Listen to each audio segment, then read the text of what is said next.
All right, welcome everybody to this week's Zoom meeting. Once again, I think we've got a great lineup for everybody. Something that I think will be good for everybody to hear. So before we get started, I want to first go over a couple of quick just ground rules. Um, First being, as you come into the meeting, you should be on mute. Let's go ahead and keep it that way so that we don't get background noise, feedback while the presenters are presenting. As we normally do, we're going to go through, we've got 3 presenters here today. We're going to go through each of them, and then at the very end, we'll open it up to question or answer for anybody here. So we've also, usually we have Cynthia Cowell with the SBA. She was unable to make this call today, but she did pass on that if anybody on here has a question specifically geared towards the SBA, feel free to jump on and ask it, and then I will relay that information onto her, and then we can hopefully get the answer either directly to you or back to the group next week. So that said, well, this week's presentation is going to focus on real estate. We did have one speaker that was having some difficulties last week, and so we wanted to bring them back on to talk about things from employment security. So we're going to get started with them, and then we'll move forward. So I want to introduce Cliff Gaucher. Following his 30 years of service in the military, Cliff joined the Employment Security Department in 2016. Cliff has held various positions with the Employment Security Division, including now serving as a supervisor for the Auburn WorkSource, where he oversees veterans, business services, and workforce programs. So with that, I am going to turn it over to Cliff and let him talk about some of the things that employment security is doing. So Cliff, go ahead. Don't forget to unmute yourself. There you go. Well, good morning. Thank you for that introduction. So I just want to thank everybody for giving me an opportunity to share a few minutes with you. I saw my time limit, so I'm going to try to stay within that parameter. So we at the Employment Security Department are, as you know, are the cornerstone of all the unemployment issues that are arising because of all the layoffs and things like that. So we are diligently approach this process with an all hands on from the commissioner on down to myself to try to mitigate a lot of the unemployment issues that are going on. As far as the city of Auburn and what WorkSource is doing for the city of Auburn, we are already looking at post-COVID ways to bring our customers back into our office. I am a strong believer in being proactive with a lot of things. And so by being that way, my administrator has given me a little bit of leeway to start looking at what we can do for the people, the city of Auburn, when it comes to the post-COVID actualization and how does that look coming into our offices. So we are trying to do to mitigate a lot of things by restructuring the internal way the office looks to protect the safety of the customer and the safety of the staff. So we are diligently looking at that right now, because eventually it's going to happen. Now, I can't give any timelines or anything like that because, as everybody knows, the decisions that are made at the 30,000 foot level and beyond go way beyond anything I can talk about.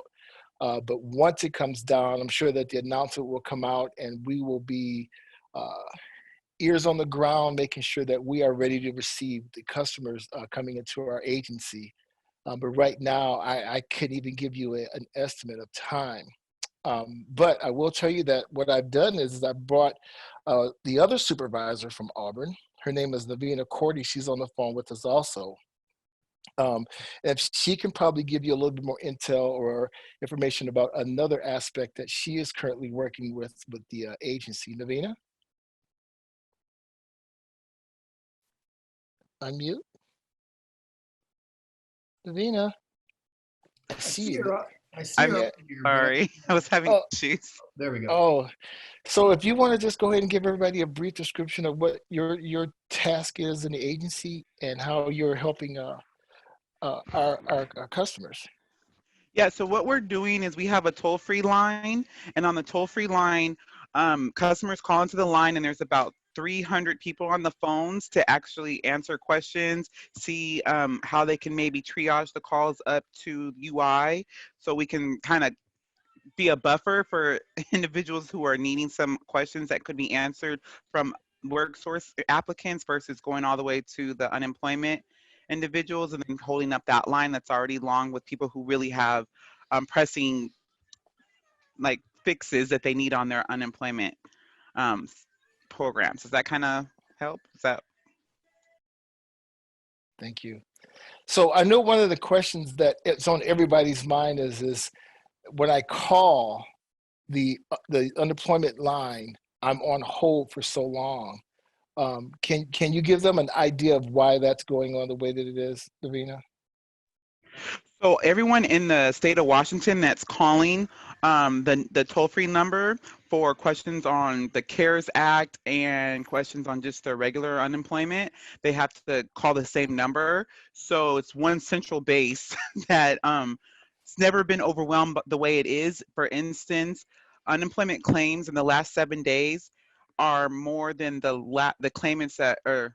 Sorry, the last 7 days we've taken so many claimants in for unemployment applications that we've taken in the last 3.5 years combined. So we don't have enough agents to handle everybody in Washington state. So now we're kind of pairing everybody together and getting those agents on there and helping with any type of small fixes that might be happening or glitches that are happening with the system because the system is overloaded. So on the phones, a lot of those questions are like, where's my, we're getting questions about stimulus checks, we're getting questions about everything, which are questions that we can be answered at lower levels than having to have them go and talk and wait on the lines for unemployment, like what are they called? Adjudicators or unemployment specialists. A lot of those questions they would usually go into the workforce offices, so we're there to assist with those. Thank you. So with that being said, we are also as a post-COVID idea thought will probably because we understand that when this is over, there will still be a lot of people that will be still needing that assistance. So that's something that we're taking into consideration when we do the post-COVID uh, renovation or offset for the office. We do understand that there will still be a lot of people that will need that assistance, and we're looking into the best way to provide the best service that we can, because we know that there will still be people that will need unemployment assistance. So we're looking at that too when we do when we restructure. As far as the business service aspect, we are still continually being vigilant with our business services and still trying to work with employers throughout this whole process. And I think Laura has been my point person. Laura Westergaard has been my point person on making sure that she stays connected with employers throughout this whole process to assist them in whatever way she can uh, with whatever needs they need for any type of assistance. So we're kind of a little bit all over the place right now, but we are still focusing with our main focus being on helping all the people with their unemployment claims. So that being said, does anyone have any questions? Really quick questions, because I don't even know how many minutes I'm at, because I know Josh he has his clock right in front of him, so I know he's clocking me. Any immediate questions that me or Navina can answer?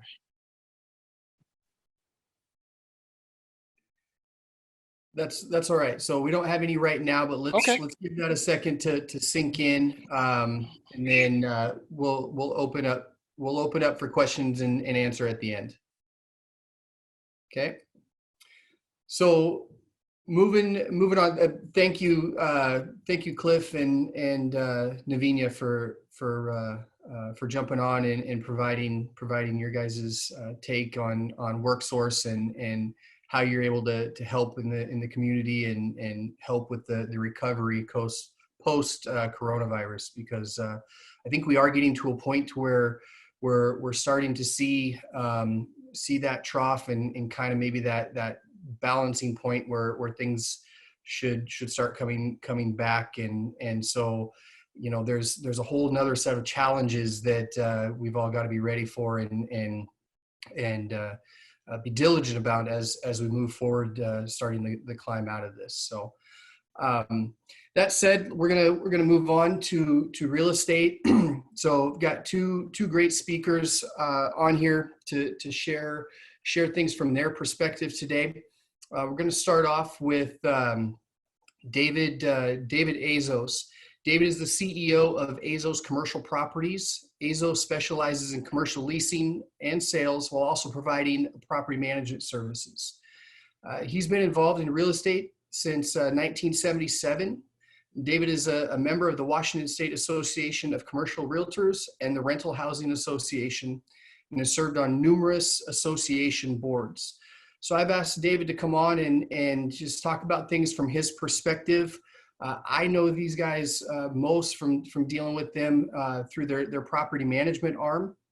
And I know they've got a lot of properties that they're managing, and I know they're dealing with a lot of their tenants who, like many of you, are just struggling trying to get by. So I want them to talk about what they see from their perspective and what's the best way to approach them if you need to figure something out with your landlord. So with that, I'm going to turn it over to David. Thank you. Thank you, Josh. So as Josh said, and I see Billy Sutton from my office, who's the property manager that's worked with Josh and his group in Auburn. My company manages probably about 150 properties in the greater Puget Sound area. And we manage everything from office, industrial, retail, shopping centers, retail strip centers. We have a few apartments and also many warehouses. So we get a pretty broad spectrum of what's happened in the market. And I can share with you that for the most part, as you probably all know, that the most affected businesses were the retail businesses. There's just no questions. Office tenants were affected, industrial tenants were affected, even our storage facilities were affected. But the most, in terms of the commercial market, was the retail tenants. And the position that we took, and that most owners took, and I also own property. So I speak as both a manager, third-party manager for other people, as well as an owner of properties. And I'm also the executive on a real estate foundation in Seattle that also has about $100 million of assets right in the downtown area. So I kind of know what's going on in this market. I can tell you that for the most part, the most important thing for tenants to do is just stay in touch with their landlord. Let them know where you're at, how are things going, what you anticipate. We try to make sure to encourage our tenants to try to take advantage of the PPP programs and any other programs that are out there for tenants, small businesses, so that you can take advantage of it. That's the first thing that we would do. Landlords realize that the reason tenants are having difficulty making any payments is out of their control completely. Nobody guessed that this would happen, and it happened, and everybody gets it. And so most landlords, and we pretty much have followed this, is we went back to our tenants and said, look, pay what you can, keep us informed. We'll work out some kind of repayment, either a deferment, and it could also be a complete abatement of any outstanding rents down the road, because we have to get through this to know where we're going to be. And so I think that what likely owners will do is for tenants to provide information as to, here's what I did on what my volume looked like in January, February, and then March, and then April, to kind of show the reduction in revenue streams and where you're at. And the goal would be to do some kind of potential catch up over what's left of your lease or over some length of period. I can tell you, for me as an owner, I typically had properties that weren't highly leveraged. And there's lots of owners that we work with that have pretty substantial mortgages. So they don't have maybe the same kind of leeway as I did. But I basically, across the board, gave all my tenants free rent for the month of May. I just said, look, I know you're all been affected, whether they were an office tenant or an industrial building. Any of those tenants, I said, don't pay anything in May. And to a person, they all were very appreciative. And I get it that they're struggling. I think we all understand that. What's going to happen going forward? And let me also say that as an owner of a property, what's our alternative? If we try to force a tenant out, are we going to find new tenants to take over those spaces tomorrow? Will they pay the same rent? It's just, it's not feasible. So I think the goal would be, as a tenant, just keep your owner informed. Let them know what's going on, how you're trying to come back, make a payment as you can. And I think most owners will work with you. I think I will tell you this, I think the real estate market had been on a long road up, and it was due for a correction. Whether it was this pandemic or something else, a correction, our business is cyclical, and it was bound to turn around and slow down. So I'm not 100% surprised that there's going to be a slowdown, and I think it's going to extend beyond the pandemic. I think that some businesses that were having difficulty in as good a market as we had probably won't make it as we come out of this.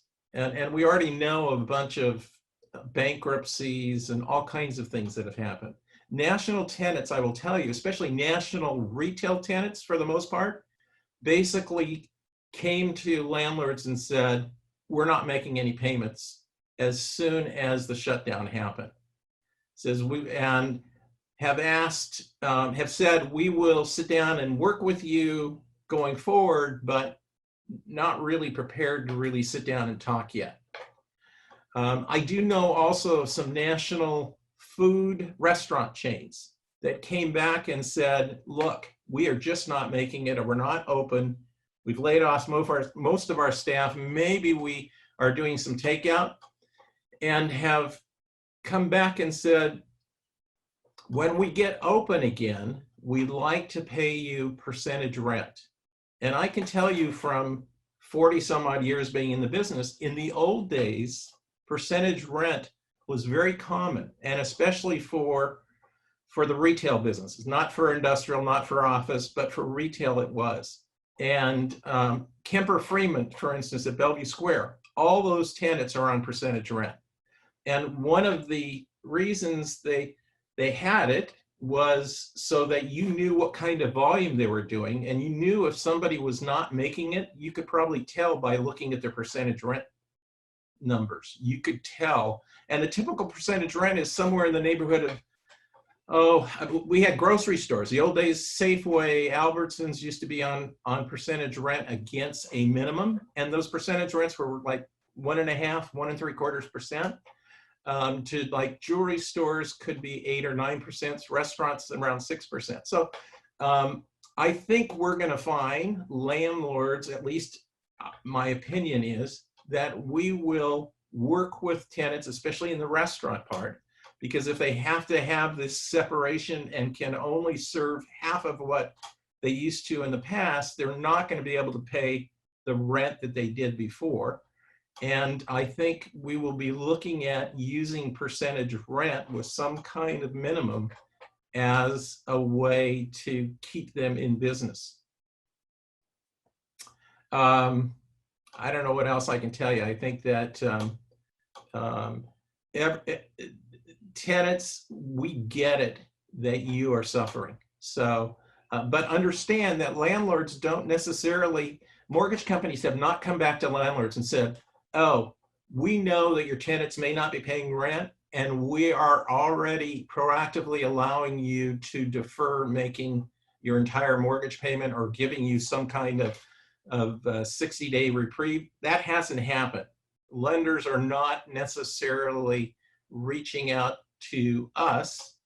I know that on a few of the properties that we manage, we have reached out to lenders. They have not yet got back to us with what they are willing to do to help the landlord, an owner of a property. So we'll see how that all plays out. Okay, I excellent. have a question on that, Josh. Can I ask a question now, or? You know what? Can we let's give Kevin his opportunity, and then Okay. we'll, yeah. But I know I'd written down a question here, and actually, David, you just covered it with regards to the CMBS banks and their willingness to work with the landlords. So, so thank you for that. So next up, I'm gonna introduce Kevin Grossman. As many of you, I think, already know Kevin, or at least have seen him and associate him with being a small business advisor with the Green Rivers SBDC program, which he is.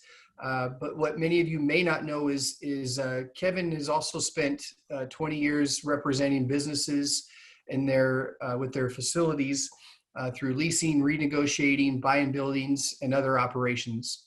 Developing the facilities section of the business plan. Kevin was a broker at the First Tenant Representation, only brokerage firm on the West Coast. Kevin has worked with startups throughout the Northwest, based operations of international companies. He's completed Class A office deals, leases for tech manufacturing, and distribution spaces. So Kevin is well suited, along with David, to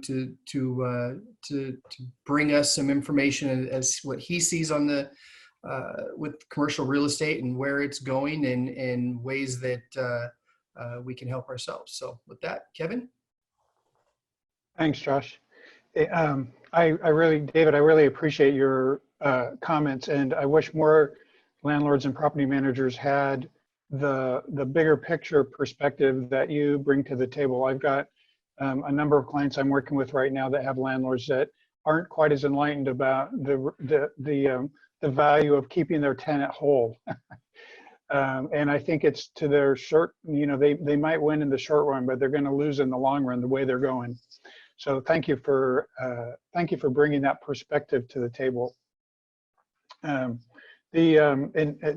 Just a lot of your comments I'm going to repeat a little bit and just kind of reinforce your comment about retail and restaurants. I mean, the severe impacts on sort of the Main Street and neighborhood commercial businesses it's going to be devastating. And a lot of those are the kinds of businesses that they may not be the heavy hitters driving the economy, but they're the people, they're the kinds of businesses that that sort of make people feel like it is a community, right? When you ask people about their community, they typically refer to the restaurant they like or the coffee shop they like or something like that.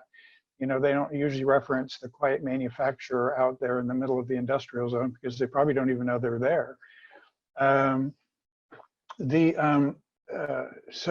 all of a sudden you've got your revenue cut by 90% if you're, a restaurant and you can still figure out how to do some takeout. If you're a gym or something like that, unless you can figure out how to do online classes, your revenue is probably zero at this point. The payroll protection plan's great. It's nice to have a couple months worth of a gift. A lot of clients are finally getting their checks and getting some headway on that, which is great. The economic injury loans have been helpful. Seems like they've been a little slower to get money into the business's checking accounts. I hope that the payroll protection plan timing works out okay, because I think a lot of people that got their PPP, especially in the restaurant and bar industries, they have to bring people back now, but they can't open. So there's some real timing challenges for that. I think the people that were good operators before COVID are the ones that are going to be the most likely to, that will be able to see, you know, in 3 or 4 months. I think the people that were already on the bubble beforehand, this is just the well, more than a straw, more like a log that'll break the camel's back. I mean, for most businesses, rent's their biggest fixed expense. And if you can't get, if you don't have a landlord that's willing to work with you, it's a real bear. Relief is super critical because instead of being, you know, 1.5 to 8%, like David was referring to, all of a sudden your rent is, you know, is more than your gross. But but the flip side is that tenants have to realize that the landlord's a business too. They've got debt service, they've got operating costs. You know, they've got to take a check home to their, you know, to their family too.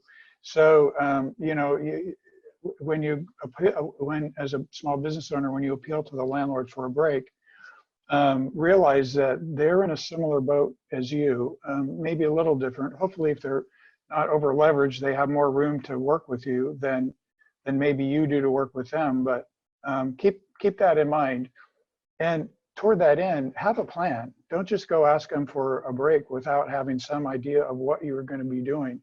If you're sitting in a corner complaining and not doing it, not being proactive to prepare your business for the rebound as soon as we hit phase 2 or phase 3 of the governor's, you know, strategy, then, you know, what's the argument for the landlord to expect that you're going to rebound well?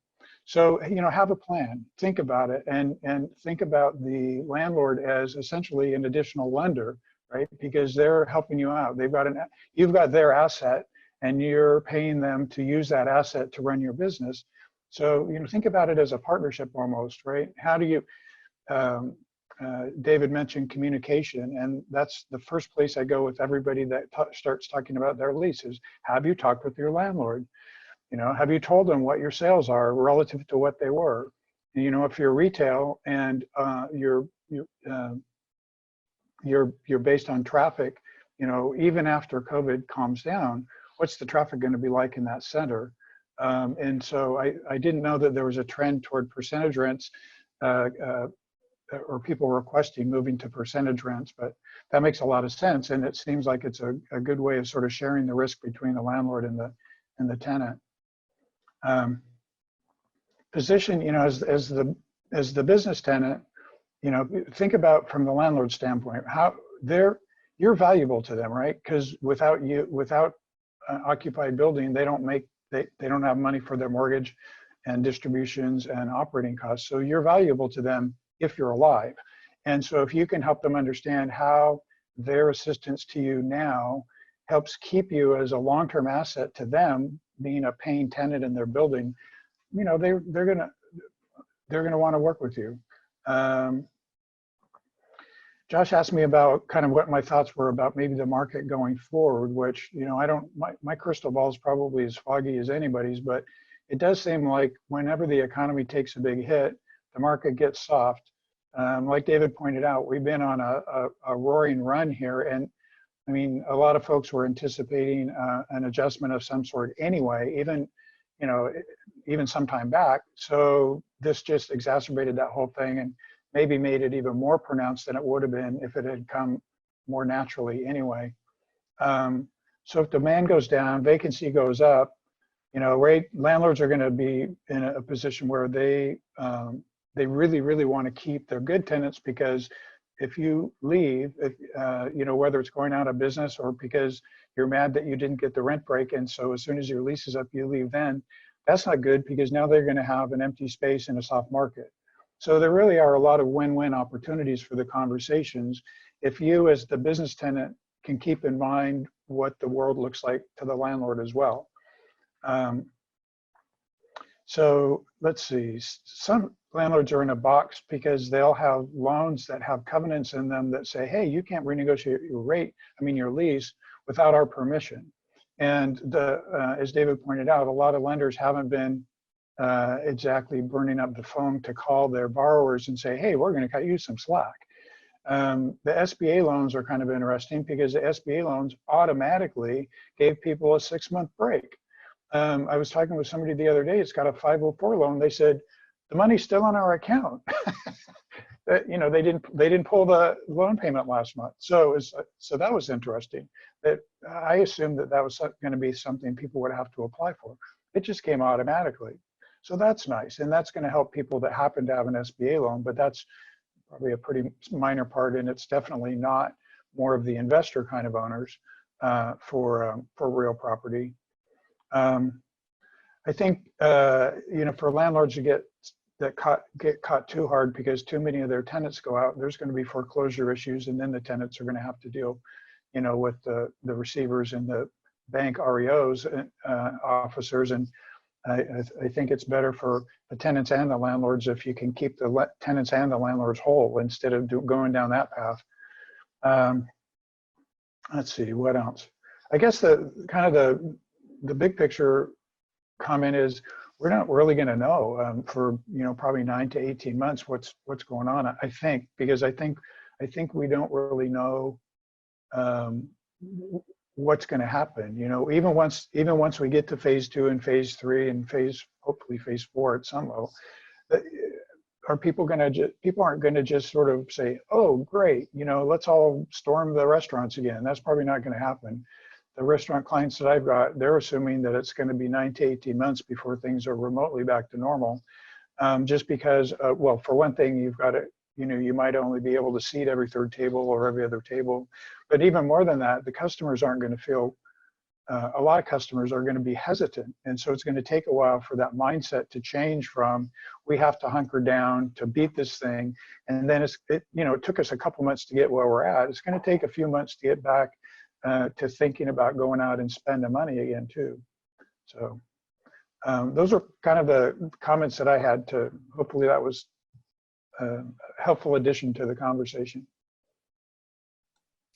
Yes, absolutely, Kevin. Thank you. Thank you. So with that, I want to open it up to some question and answer, and Cheryl, I'll get to you here in a second because I know you had a question. So before we do that, I also want to point out that along with having David and Kevin to speak to things from a real estate's perspective, either representing tenants or landlords or being an asset owner, we also, again, want to remind you that we've got Cliff Gaucher with the Employment Security. So if your question relates to that, Cliff is still with us. And then we've also got Casey Bray here with the Auburn Area Chamber of Commerce. Again, myself or Doug Lean from the city. So the question doesn't just have to pertain to the real estate of the stuff that we've talked about today. Yeah, Kevin? And Josh, if I could make one more statement, I was negligent in not reminding people that Taryn Hornby and I are SBDC advisors. We're a no-cost service. So if you're a business tenant or if you're a business and you're trying to figure out this stuff, we're a great resource and we don't cost you anything. And we can help you, you know, kind of navigate through some of this stuff. We don't have any magic bullets and we don't have money to throw at the problem for you, but we can at least be a sounding board and maybe help you frame up your arguments for your landlord and things like that. Definitely. And Josh, also, I noticed online, I'll throw this out because I invited this gentleman onto the call today. Larry Ingraham, he's the property management company and one of the owners of all the retail strip stuff surrounding the mall, the outlet collection. So Larry is on the call and is one of our good landlords and property management companies here in Auburn also. So shout out. Excellent. Excellent. Okay. So, Taryn? Just a quick question, David, Kevin, Larry. Obviously, the bankers never reinvent the wheel. In 2008, how long did it take them before they started deferring payments? So we could have an estimate of when that might happen in today's market.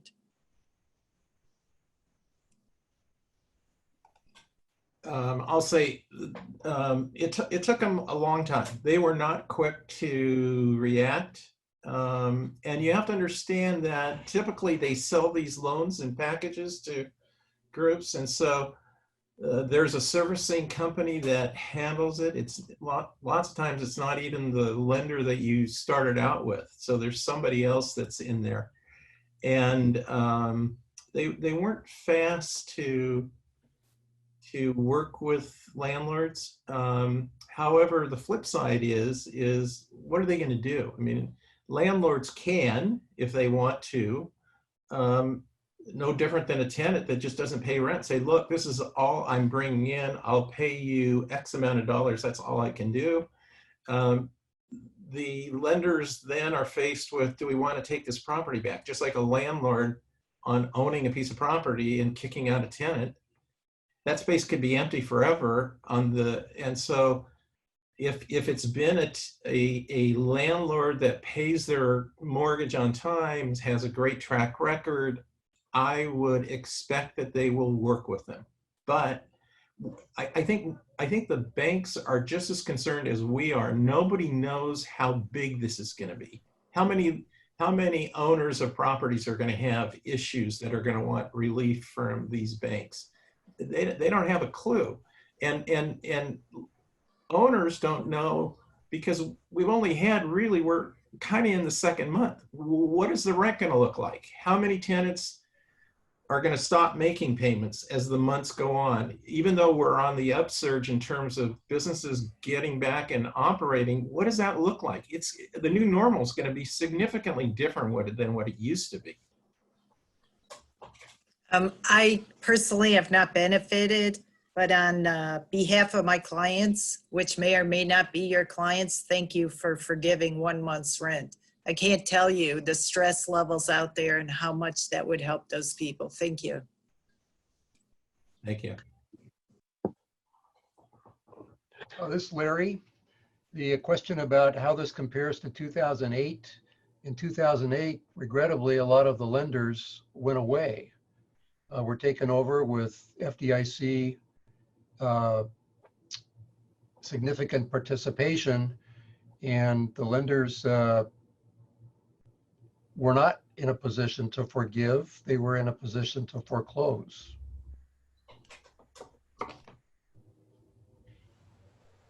And today, I believe the lending environment is a lot different, and I don't think the FDIC's on the verge of taking over banks that might be in trouble, because I don't believe there are many, if any, in trouble.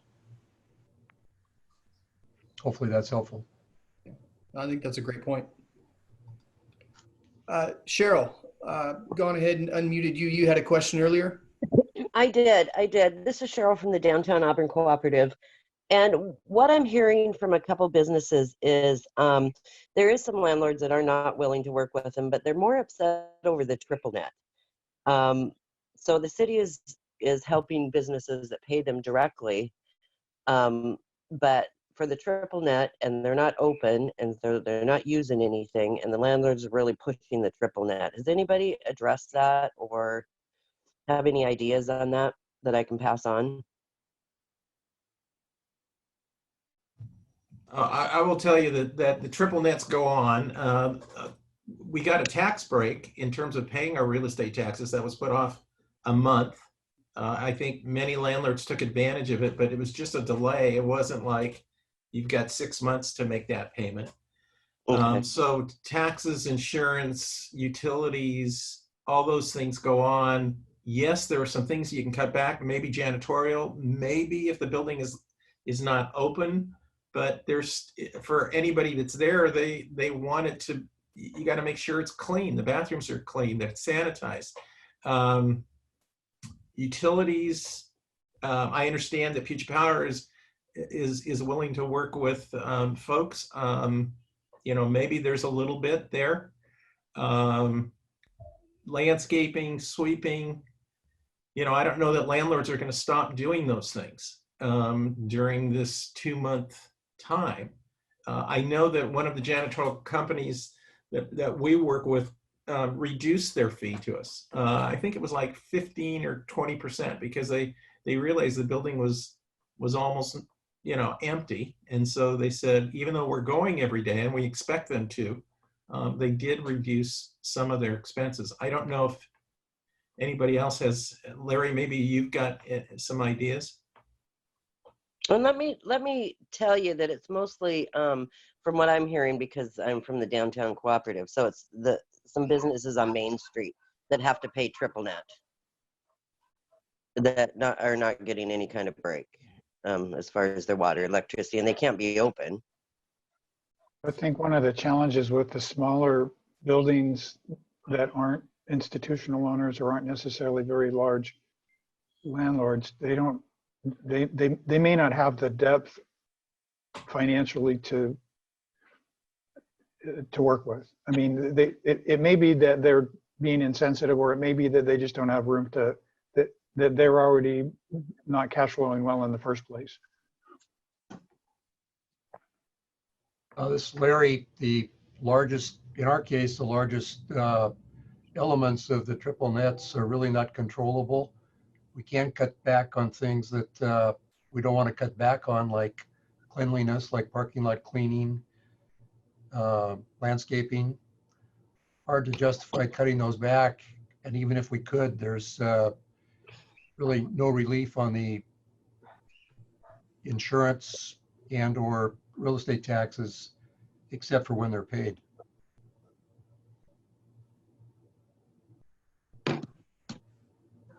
But Larry, let me ask you, and David, this is Doug. But if you have a tenant that comes to you and you know they're closed because they're a nail shop, let's say, let's pick on nail shops or a barber or hair salon. You know they were shut down at the very beginning. They're going to be one of the last ones allowed to reopen. If that tenant comes to you and says, "Look, my rent's $3,000 this month. The triple nets are $500. Here's the $500 and $500 towards my rent." I'm assuming if they've been a good tenant, they're going to get worked with, right? Certainly Yeah, does. that's my opinion. I would absolutely work with them. I get it. I mean, it would still be great to provide financial data so that you know, but if this is not a tenant that was historically delinquent or late or causing problems or issues, you know, they didn't create this issue. And so to expect them to pay more than they can, it's surprising to me, I will tell you, but again, I may be in a different ballgame, is how little reserves many of these small businesses had. You know, they didn't, for the most part, it sounds like most of them didn't have even 60 days in reserve to be able to withstand a closure or a major issue for 60 days. But that may be the way small businesses are. And so to expect them to come up with money when there isn't is just, I think it's short-sighted by landlords. Yeah. So Richard, with Variety Credit Unions on here, Richard, you've been dealing with a whole lot of financial statements recently as a lender. What do you see in that area of cash reserves that you've been dealing with? Just like was just said there, a lot of people don't have the reserves to withstand, 60 days out. They're pretty much on a monthly base trying to figure out what they're going to do for next month. And it's sad to see, but because of this, we're going to see some businesses that just won't survive because they didn't plan accordingly for it. So is the overall picture here is just a good line of communication between landlord and tenant? Absolutely. That's first and foremost. And I heard earlier with some of the banks not being able to get back to some of the landlords that own real estate, it's because everybody had to make a shift and they're doing other things right now. And what I mean by that, because of the PPP program became a priority for each institution, people were asked to put things on hold. Will they reach out to each one of their customers? Absolutely. But right now, it was more of how do we get the PPP program implemented and be able to help those small businesses and then start to look at their book of business. I would hope that, and I'm speaking on our side as well, that we didn't forget about who our members/customers are. It was just a priority for us to shift for the PPP program and also for the economic disaster program as well. Yeah.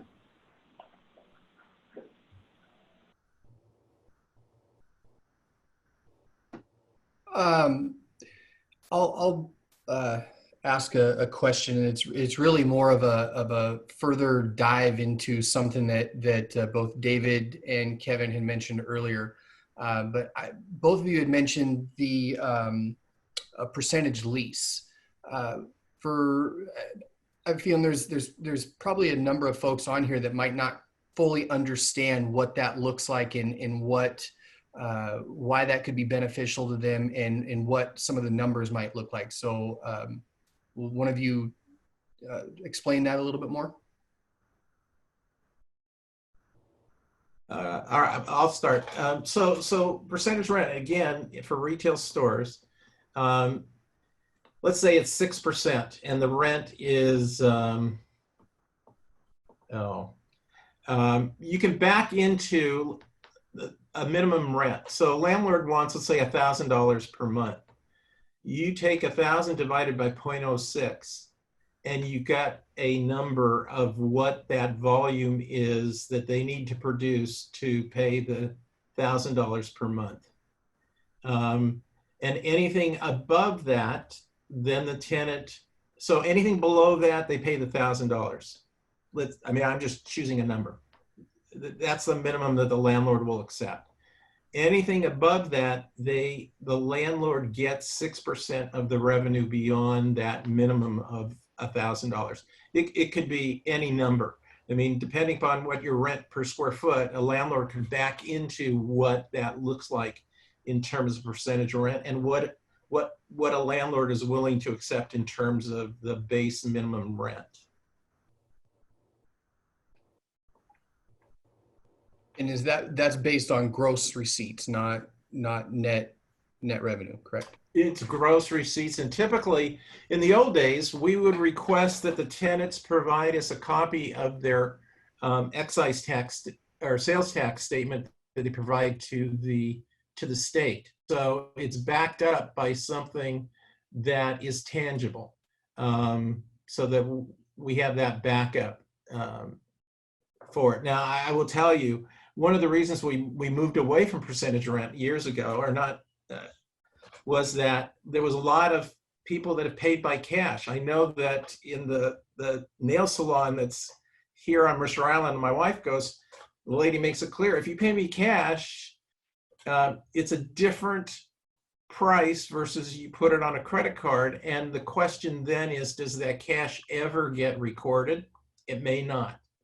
But in terms of, certainly with most of the big national, if it's a Starbucks, if it's California Pizza or any of those, they're not going to fudge those numbers. Those numbers will be true and accurate, and whatever they pay in excise or in sales tax, we would accept those numbers. And again, if a tenant wants to not be truthful and honest, so be it. I mean, we used to see in the old days, just when they got to the point where they'd start paying additional rent, they'd never get there. The numbers would just somehow stop right about it where that, and we kind of got it. And landlords typically in those percentage rents had the right to audit the books and could go in and try to put a little bit more pressure on the tenant about that.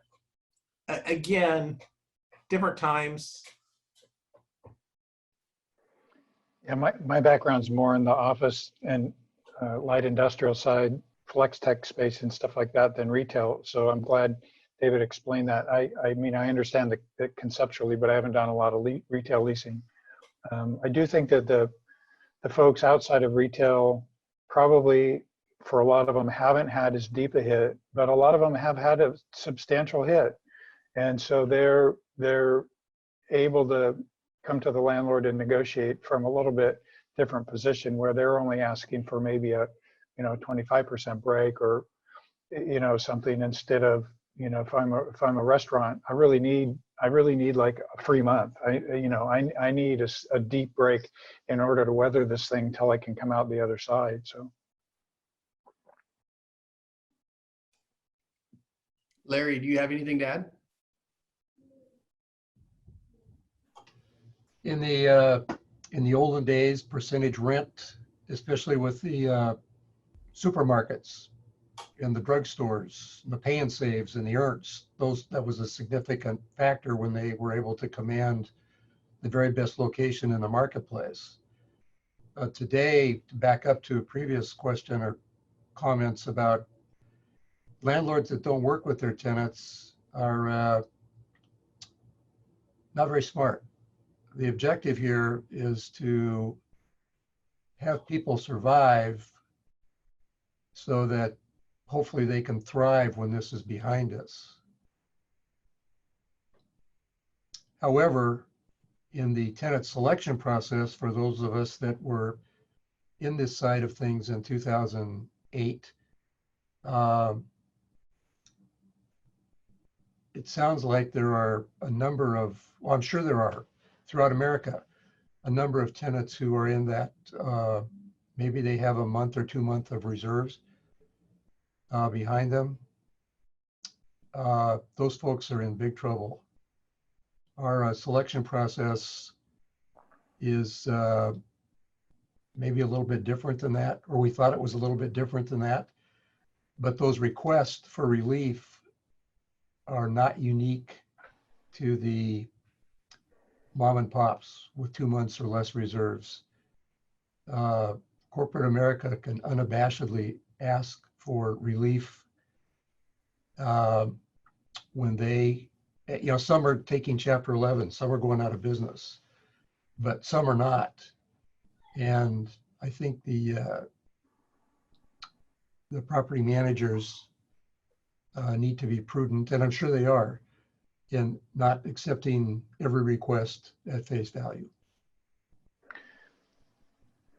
Well, I think the other thing the smaller mom and pops need to remember is if you're a national company, it's probably it's a corporate signature. You don't have a personal guarantee on it. If you're a one location restaurant operator, you very well may have signed a personal guarantee or signed the lease as an individual, and your house is at risk. You need the landlord to think like a partner with you because your exposure is significant.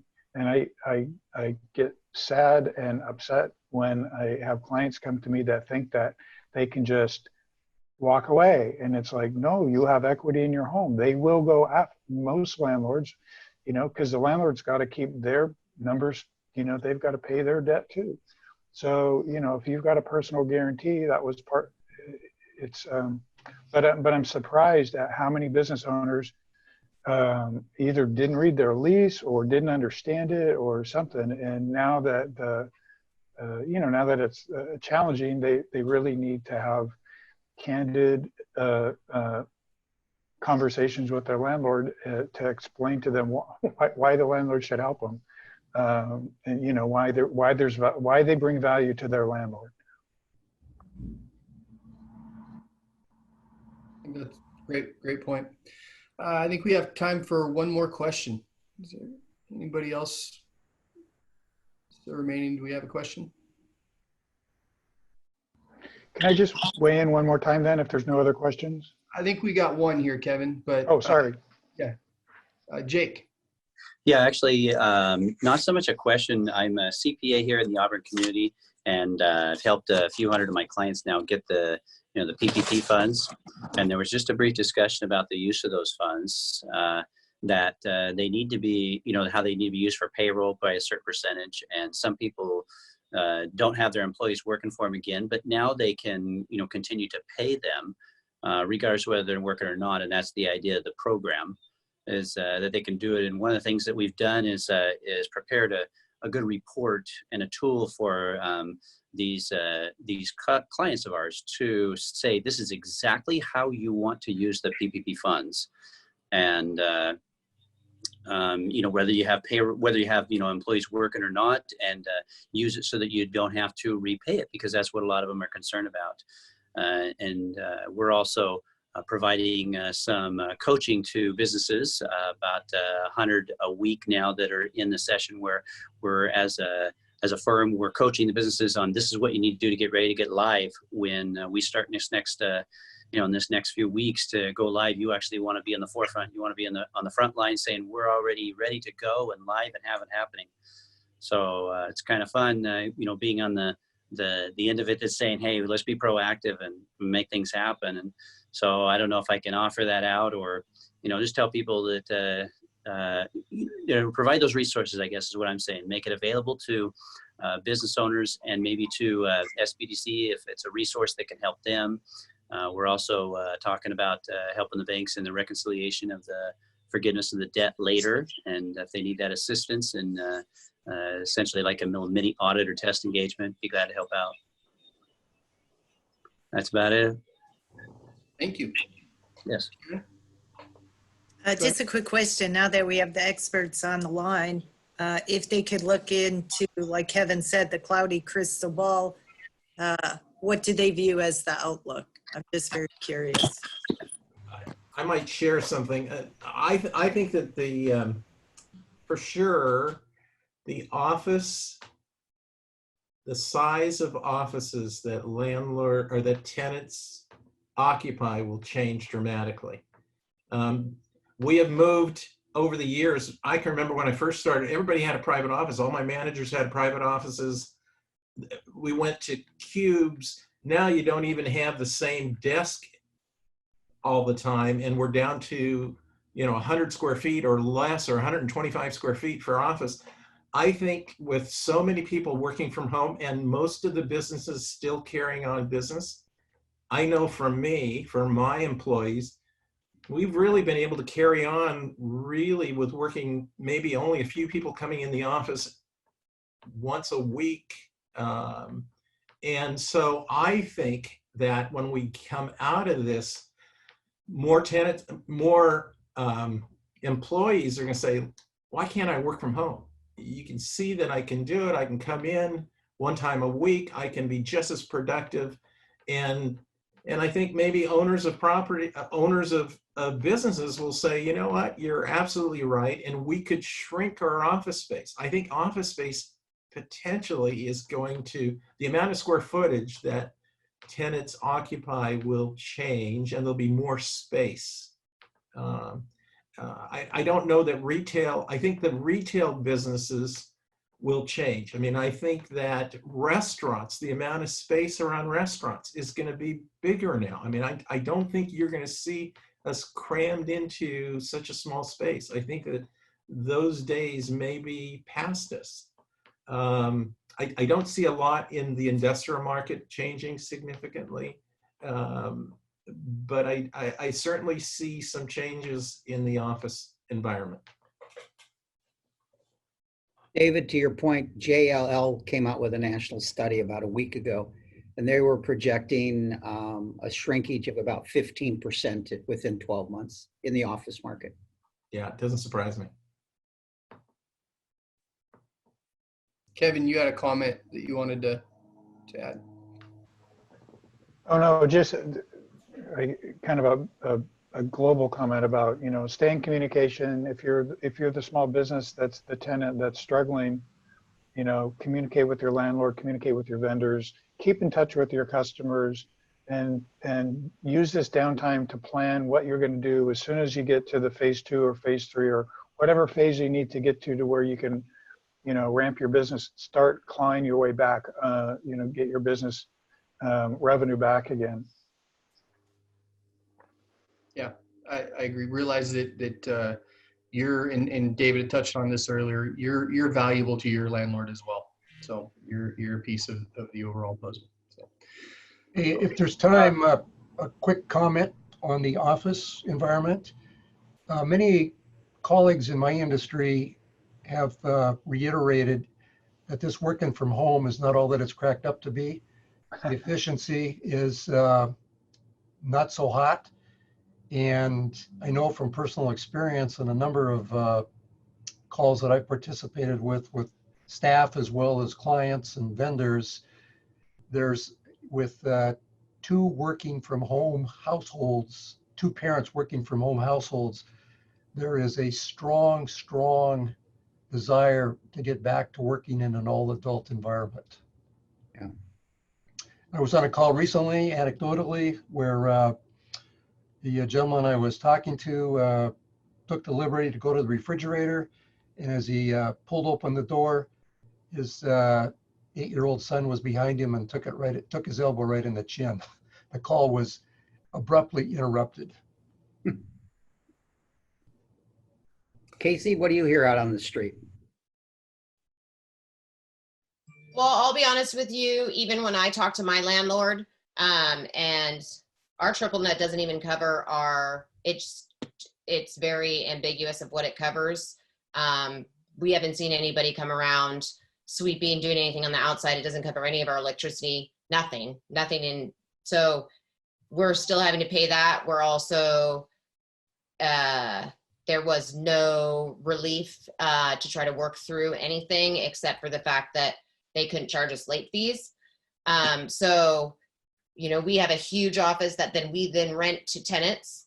I have allowed tenants to postpone their payments to me and just move it to the back of their lease because I want our businesses to survive. But I haven't really heard that landlords have been working with people, to be honest with you, because they're in a situation where they're a property management company and they need to pay their bills as well. So that's what I've been hearing. Yeah. Okay. There's, Larry, again, my final comment here, there's a big myth that we're experiencing. It starts with the employees who believe that the business owner has all the money. The business owner in turn believes that the landlords have all the money, and in turn the landlords believe that the lenders have all the money, all of which are false. Well, and the landlords, I think, are the ones most exposed to the misperception, because I think politicians and the general public think that all landlords are wealthy, greedy developers. So it puts landlords in an awkward spot when it comes to policy making, because the default mode tends to be that, you know, somehow the landlords are fine and they're just being mean. I will say this though, for most part, again, as a landlord, I am not going to eat, sleep, enjoy life any differently by giving tenants 1 month's free rent. And the difference to a small business who's just barely making ends meet is significant. And I got to tell you, I don't have any sympathy for owners who are not willing to work with their tenants. It's ridiculous. The tenants didn't create this. It had nothing to do with anything that they did. They had been a good tenant paying rent on a timely basis. They're in a position that was not caused by them. And to expect landlords not to work with them, I think is just crazy. And I'll tell you, from my standpoint, it makes landlords look greedy. It absolutely looks greedy. I have to agree with Some of Casey. that though. attitude That's what will bleed off into some of the smaller landlords. So. Sorry, Doug. I do have to agree with Casey, because that's what I'm hearing out on the streets is they're definitely not working, at least some on Main Street, not working with them and not working with them with their triple net. It's just like you have to pay it and that's it. And some of these businesses haven't even been open.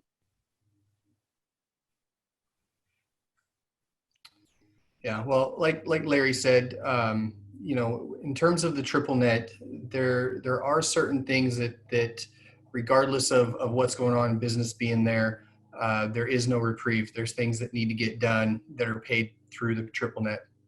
And while it doesn't necessarily help in the immediate future, the nice thing about triple net is that it gets reconciled at the end of the year. So you're paying a budgeted amount, and at the end of the year, you know, you get reconciled for actual costs. So again, I understand that doesn't help in the immediate, but inevitably it gets that should be reconciled, and you pay for what was actually used. Okay. We've actually managed to go a little bit of over time, but as long as we've got some good conversation going on, then I think that's there's nothing wrong with that. So I'm going to open it up one last time to any last questions, anybody, or comments. Oh, let's ask one pertinent question. Richard, is there still, I think your credit union is the only lender in town that is was still under that $1 billion mark for PPP loans? And are there any funds still left? There are a few, from what I understand, that's doing it. I believe there's still some funds that are left. I've just been working with a few of them that we talked about to see about coming in. I can't promise that everybody's doing it. I can't promise that we'll be able to complete it because I don't know when the funds are going to run out, but I've just been working with who I can. But I believe you're the only lender in Auburn that's under that $1 billion mark that could still. Oh, yeah, in Auburn, yes. Yeah, that's what I was talking about. Good. Okay, well, I want to personally thank Kevin, David, and Larry for your insights and presentation, and then your willingness to answer our questions here. So thank you. I also want to give a reminder.